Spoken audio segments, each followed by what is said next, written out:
I suppose one thing a magician always likes to do is the impossible. And the impossible is to be in two places at the same time. But I did manage that more than once. I think the most spectacular time was when I appeared in Sydney, Australia at 12 noon on Sunday the 27th of May 1962. And I've got a write-up from that press conference, but I also have a write-up being in Hawaii and Honolulu, which is over 5,000 miles away, also at 12 noon on Sunday the 27th of May 1962. Now how is that possible? Well, let me tell you. I called a press conference at 12 noon in an unusual place in the middle of Sydney Harbour Bridge, because I was leaving after having spent 4 weeks at a nightclub there, the most prestigious nightclub called Checkers. I appeared there for 4 weeks. By the way, following the film star Jane Russell. Quite an excitement to meet her. She had made her name in a film called The Outlaw. There was a big poster of her that was all over London, in fact all over the world, and that one poster made her famous. After that she made about 20 films and had a wonderful career. And then she decided to have a career in singing. That's why she was appearing at the nightclub. And the owner said, "Can you think of any gimmick? Because if people pick up a leaflet about it, they look at it and throw it away." And I said, "Yes, I can create some optical illusion and people will keep that." So I showed him a sample, and sure enough, he printed out little leaflets, just this size, about Jane Russell appearing at the Checkers nightclub. And then he asked me why it had to be this size. I said, well, if you allow people to have two at a time, that creates a perfect illusion which they'll keep in their pockets, carry around, show their friends. As you see, they match exactly and they fit perfectly. The reason I recommended that he gives the customers two of each is so that they would carry it around, because it's a perfect illusion that they would show their friends. As you can see, these two leaflets are identical in shape and size, but then you can do a magic trick.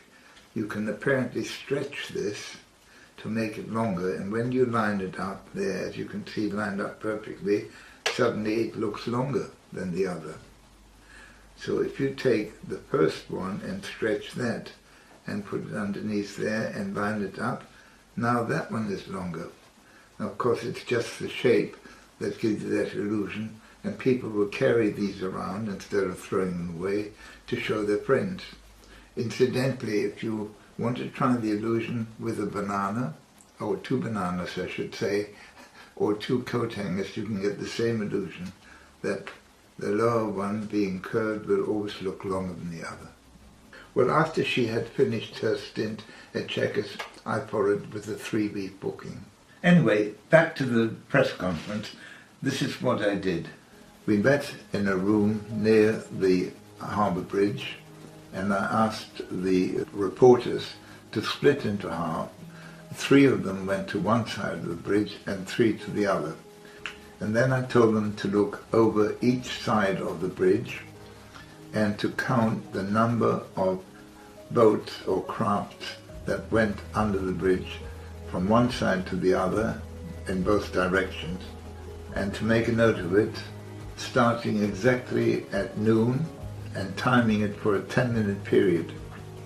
So of course it's a very busy area, so you have small boats, you have canoes, you have sailing ships, you have tugs, you have cruise liners, and you never know what to expect.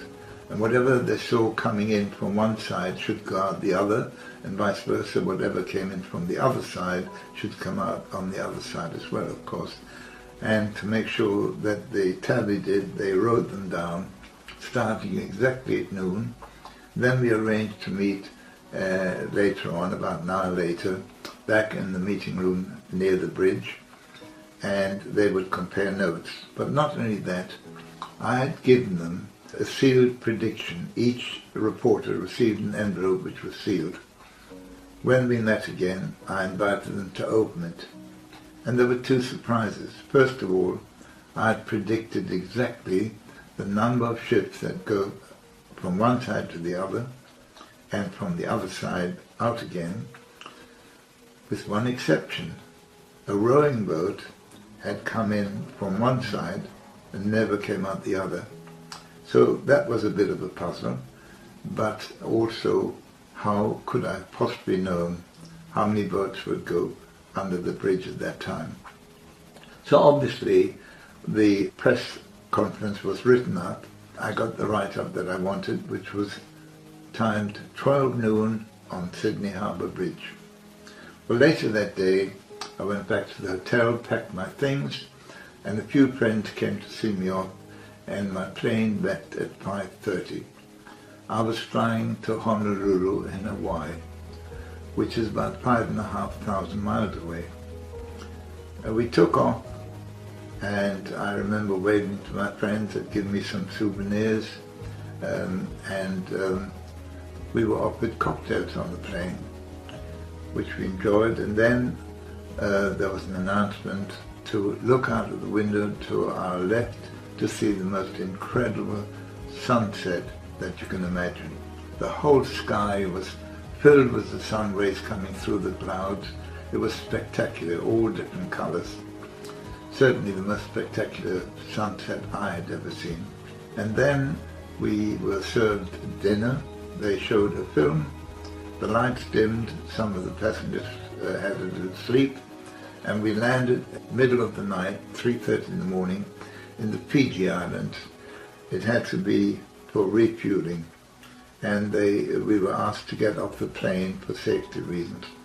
So all the passengers came off the plane. In those days, Nadi Airport, which is the airport at Fiji, was quite primitive. We walked under sort of walkways like bus shelters, but made out of bamboo, to the terminal, which was very sparse, and some souvenir sellers were sitting there, yes, at that time of the morning, because they knew tourists would come in, selling native trinkets and native masks and dresses and colourful scarves and so on. We just had time for a quick cup of coffee, and then we walked back to the plane along those walkways covered in bamboo. And as we looked up to the sky, we saw the most beautiful sky full of millions of sparkling stars, because it was a very clear atmosphere, and it was just breathtaking to see that. Once we got in the plane, we settled back in our seats and continued the flight.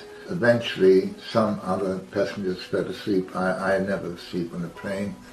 And then in the morning, we were woken up quite early, 6:30, given some orange juice and a breakfast, and told it was half an hour to landing in Honolulu. And when we arrived, you could feel the atmosphere as we got out of the plane really hit us, humidity. It was totally different to what we just experienced in Fiji. I was taken to the hotel and unpacked my things and realized I had a couple of hours before the press conference, which I'd arranged for 12 o'clock noon at the hotel in a meeting room. So I thought I'd go down to the beach, which is the famous Waikiki beach. Well, when I got there, I was amazed at the sand. It was the most beautiful, white, soft sand. Of course, I was tired from having been up all night, so I lay down and fell asleep with the sun burning down on my back. I didn't realize, but when I woke an hour later, I went down to the press conference, a bit disappointed that there weren't as many reporters there as I'd hoped, but there were enough because I needed to have a press conference right up that day, and I'll explain in a minute why. They interviewed me. They found it quite interesting what I had to tell them, but they obviously were waiting for me to show them some magic, some tricks, and I didn't. And they waited, and I didn't. And then the telephone rang, and it rang, and it rang. And it got quite irritating because they kept looking at the phone and wondering why I hadn't picked it up, because I had booked that room, so they assumed that I should pick up the phone. But I crossed my arms and just stood back, and suddenly the telephone receiver rose up slowly, came to my ear, and I said, "I told you not to call me during the press conference. I'll call you later." And with that, I had no expression on my face. The phone just floated back onto its cradle. Well, I got more of a write-up about that than if I'd done any magic trick. And that was my intention. But the interesting part of the story is that the write-ups were timed at 12 noon on Sunday the 27th of May, 1962. Exactly the time, exactly the day and the date of the previous press conference in Sydney. How did I achieve that? Well, when I did my bookings, I realized that I would be flying backwards over the equator and the international date line. And the time and date in Hawaii is exactly the same day as you left. You gain one day. Of course, if you fly the other way, you would lose a day. So that's why I set up the two press conferences at 12 noon on the same day.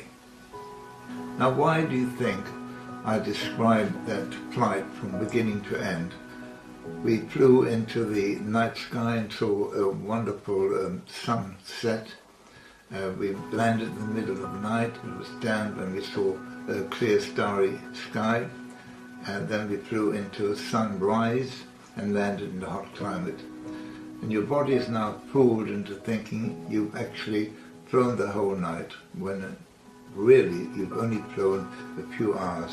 The fact that the body can be fooled by the mind, or the other way around, the mind fools the body, magicians call that dual reality. And I'll show you some more examples of that in another episode. Don't forget to subscribe.